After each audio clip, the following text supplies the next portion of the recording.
exponencial de Mas uma determinação eu não vou poder trocar a ordem das integrações desse grau? Pode. Ah, mas se Mas eu tenho uma liberdade de gauge. Calma. Não falou isso ainda. Vou falar agora. Né? Agora nós vamos entrar com uma hipótese. Certo? A hipótese é a seguinte. Hipótese.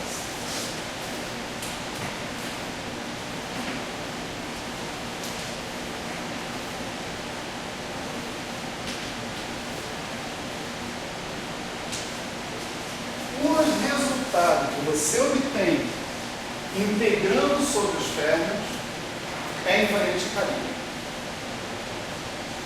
Isso é uma hipótese. Essa hipótese pode furar em algumas situações. Por exemplo, quando seus férmions eles não são férmions de Dirac, eles são férmions de Weyl, ou seja, férmions sem massa e de quiralidades bem definidas, ou left ou right, essa hipótese fura. Eu acredito que a essa altura, né, nós estamos em dezembro, início de dezembro, todo mundo já viu o Elael montar o setor eletrofrágico da teoria do modelo padrão. Sim ou não? Modelo padrão? Não, sim. Não é. Você está vendo a aula? Eu estou supondo, pode ser que ele não tenha feito, por isso que eu estou perguntando. Né? Setor de gauge. E os férmions, os acoplamentos de Yukawa? Não, mas ele vai colocar. Pode acreditar. Né? E quando ele fizer isso, vocês vão observar o seguinte: todos os férmions, na fase em que a simetria não está quebrada, tá? No modelo da parte eletrofrágica, todos esses férmions são férmions quirais. Mas a simetria não é quebrada. Na fase em que a simetria não está quebrada. Todos os férmions são férmions quirais. Então, vamos supor que você esquecesse todos os outros leptons e todos os pares. Fala só do elétron. O elétron seria um férmion quiral. A parte left dele estaria no grupo S2 de isospin e a parte right estaria na parte 1 de hipercar. Você está lá com ela não vou detalhar isso aqui não. Tá certo? Quando você chegar a vez lá, vocês crucificam o cara. Tá certo? Enfim. Então você teria uma integração funcional sobre a parte left e sobre a parte right. Certo? Fazer a parte right, né, ela está acoplada com um tipo de campo de gauge, a parte left está acoplada com outro. Quando você integra sobre esses férmions, pode-se mostrar que não há como você ter invariância de gauge da sua ação efetiva. Você quebra a invariância.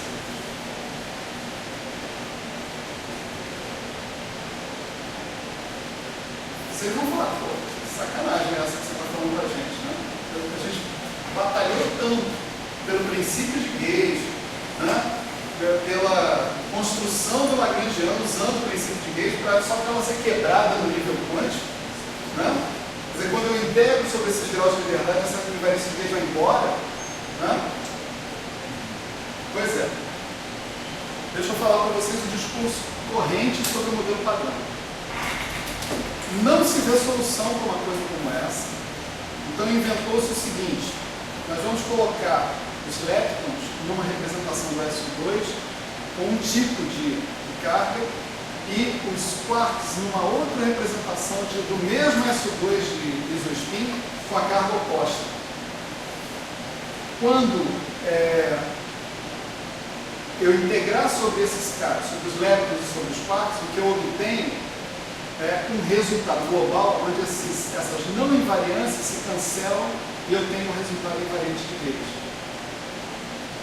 Graças a isso, vocês vão escutar o seguinte discurso: é necessário que o número de famílias de leptons seja igual ao número de famílias de quarks.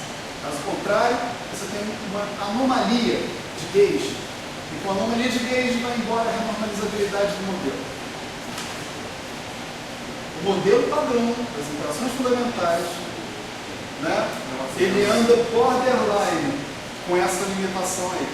Se o número de famílias de elétrons não for igual ao número de famílias de quarks, o discurso padrão da comunidade é: não sabemos o que fazer. Certo? Então, se descobrirem mais um quark lá no LHC, imediatamente eles vão procurar descobrir o elétron correspondente. Se o modelo ficar capenga, em princípio, ele é não renormalizado e não unitário. Certo? Errado. Pois é, eu estou dizendo que mesmo que descubram outro quark, não precisa descobrir o elétron adjacente. A teoria tem chance de ser sim unitário e normalizado. Mas o curso não é sobre isso. Certo? Vamos deixar aqui. Então vamos lá. O fato é o seguinte, o que a gente pode provar é o seguinte: podemos provar isso. Se eu estiver falando de fermions de Dirac, e o elétron é um fermion de Dirac, os quarks são fermions de Dirac, porque todos eles têm massa, né, etc. E tal. Se eu estiver falando de fermions de Dirac, ou mesmo de fermions de Majorana, essa condição pode ser satisfeita.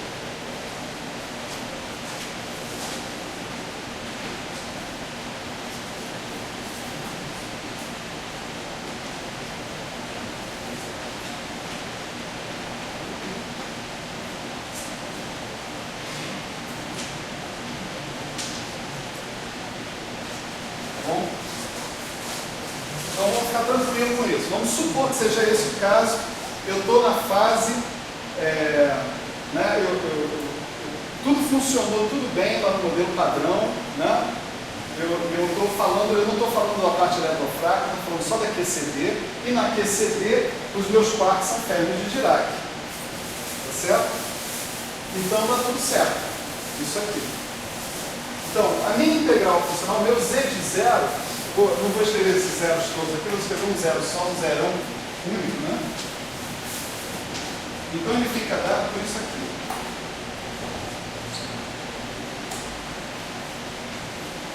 Correto? Bem mais simpático, né? Bem mais simples também. Legal.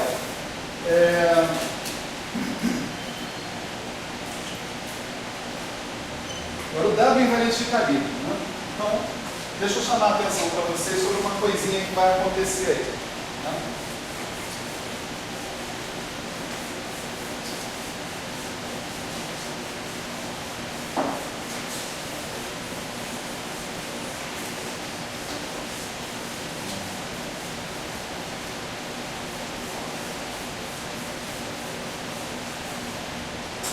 A integral funcional, né? Ela é uma soma sobre todas as configurações, né? Aquelas que são físicas, que não são físicas, não interessa, singular pra cacete, não importa, né? Mas a gente tem como fazer algumas partições aí nessas configurações.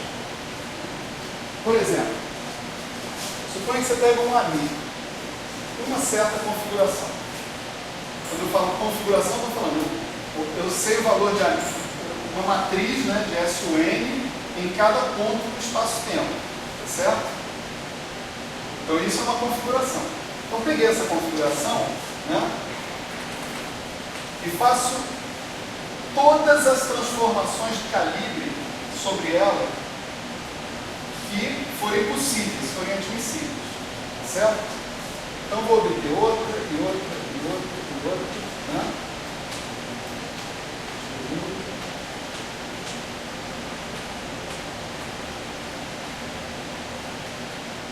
Assim por diante, né? Então, como as transformações de calibre elas são continuamente parametrizadas, certo?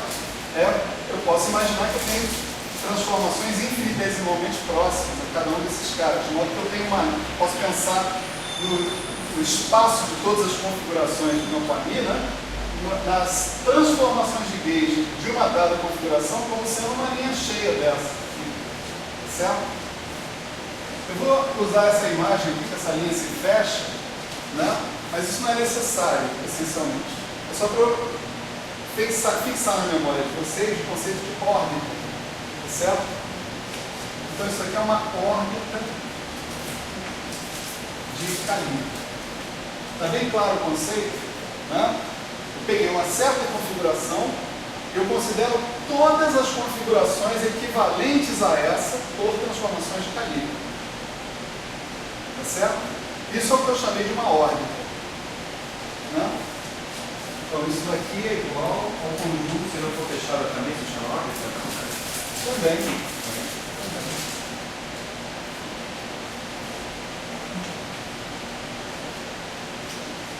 G é um grupo de calibre aí em questão. Certo? Agora, olha só.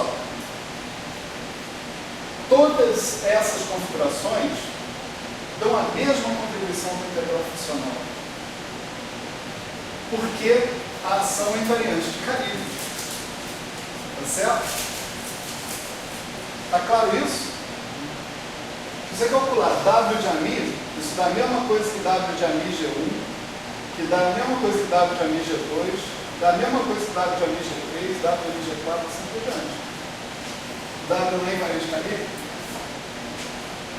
Agora, não tem essa brincadeira de que se duas configurações diferem por uma transformação de calibre, elas são fisicamente equivalentes. A transformação de calibre representa a mesma física. A física não é independente do calibre. Não é? Então, todas essas configurações não deveriam estar sendo levadas em consideração quando eu faço a integral funcional. Mas como a integral funcional é sobre todas as configurações, elas são levadas em consideração. Tá certo? Então eu posso dizer o seguinte, né? Se eu calcular exponencial de I, W de AMI, né? Sobre uma órbita, né? Vamos chamar essa integral sobre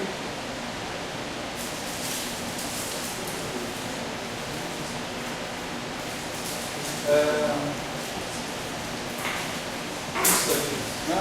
Parece uma boa representação, né? Isso vai me dar essencialmente exponencial de I, W de AMI, aquele AMI original, posso escolher qualquer um, né? Vezes a integral em dg. Vocês concordam? Essa integral em dg, né, é o volume do grupo, né? O que essa integral em dg conta? Ela conta quantas transformações existem dessas aqui. Porque isso vai contar o número de caras que estão aqui, mais nada. Ele vai contar o volume da superfície do grupo. Se o seu grupo for, sei lá, o SU2, você vai dizer que ele está sobre uma trisfera, então vai ter um volume da esfera, da trisfera, ali na história. Não? Agora vamos supor o seguinte, vamos supor que tem uma outra configuração que não é equivalente ao AMI por transformações de gauge, tá? Então eu vou chamar essa configuração de AMI bar, tá? Aí vou fazer a mesma coisa que eu fiz com a AMI, vou fazer, né, transformações de gauge sobre esse cara, de modo que eu vou pegar a órbita em torno do AMI bar. Tá certo? E por diante. Então, novamente, se eu quiser calcular a integral sobre essa órbita, né, isso vai me dar exponencial de IW de AMI bar G. E como todas as contribuições são iguais, né, isso dá exponencial de IW de AMI bar integral de DG. Se eu fizer isso com o AMI barra, que não é equivalente ao AMI nem ao AMI barra, vou obter o mesmo fator integral de DG, de novo. E de novo, e de novo, de novo, de novo. Então aqui, eu poderia, vocês concordam comigo que eu poderia fazer essa integral da seguinte maneira?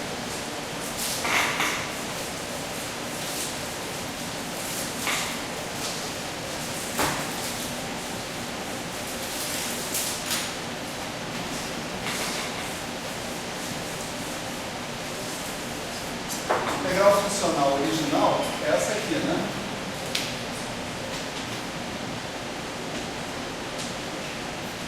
Eu estou dizendo aqui para vocês o seguinte: eu posso pegar essa integral funcional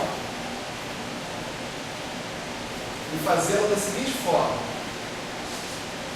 Eu venho aqui na órbita de caras equivalentes ao AMI e escolho o AMI.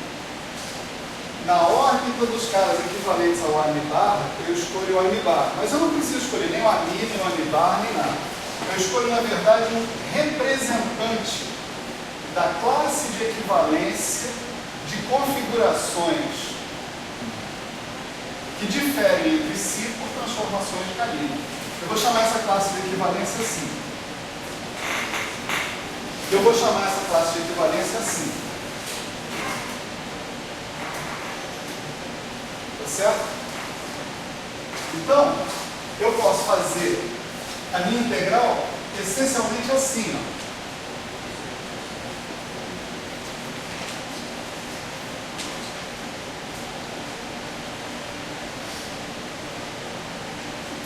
Não é isso? Mas eu tenho que lembrar que tem um fator integral de DG para cada uma das órbitas. Certo? Bom, ótimo. Esse fator integral de DG, né, é um número, não depende do amigo, não depende de dinâmica nenhuma. Então, coisas assim, eu já aprendi, né, desde o exemplo passado, que eu escondo debaixo do tapete, né? Eu simplesmente uso um fator de normalização e jogo fora. Então eu posso me livrar desse cara, né, com um fator de normalização.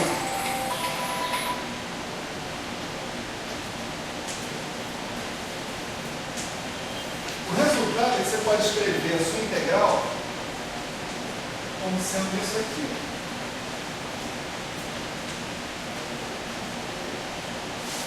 Certo? Você agora não está mais integrando sobre o espaço de todos os funcionais, de todos os amigos, de todos os campos de rede. Você está integrando sobre o espaço dos representativos de gauge dos amigos. Esse espaço é chamado espaço dos módulos. Certo? Módulos. Certo?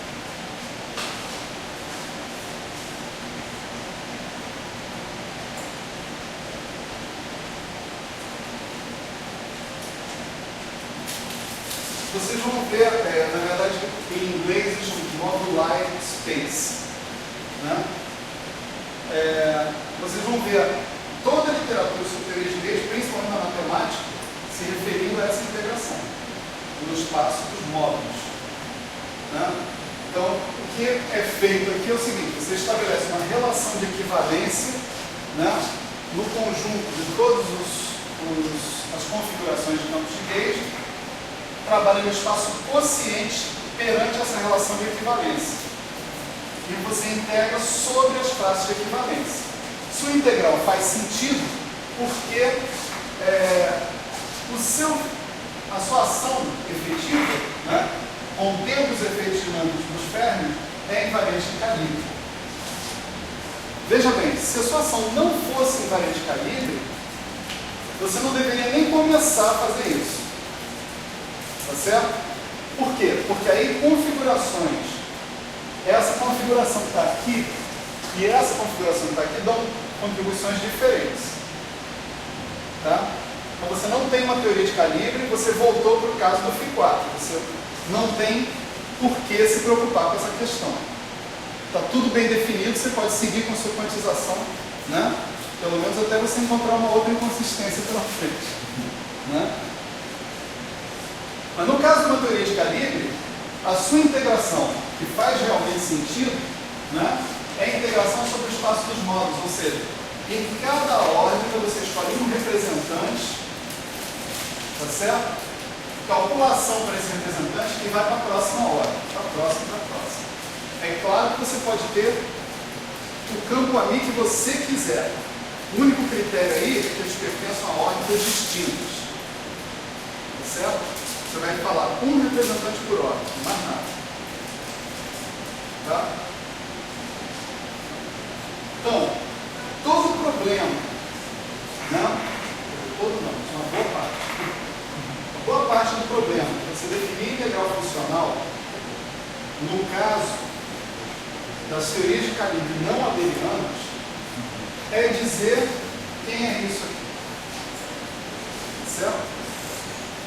Como é que eu faço essa integral na prática? Certo? O matemático talvez já estivesse satisfeito aqui. Não, tá bom, já entendi tudo. Vamos para o próximo teorema. Para o físico, ainda é pouco. Né? O físico ele tem a pressão pelo número. Tem que cuspir um número no final da história. Então, esse cara tem que dizer para ele assim, de que jeito que eu tiro um número dessa porcaria aí, cara. Entende? Ainda é pouco, a gente ainda tem que chegar mais na frente. Né? Então tá tarde para a gente cuspir um número. Né? O número é X, por enquanto é X. Né? Mas nós vamos começar amanhã às 6 horas da tarde, tá certo? Exatamente desse ponto que está aqui. Como é que eu defino esse objeto que está aí? Essa integral sobre o espaço dos módulos. Ok? Fechou. Hoje está bom.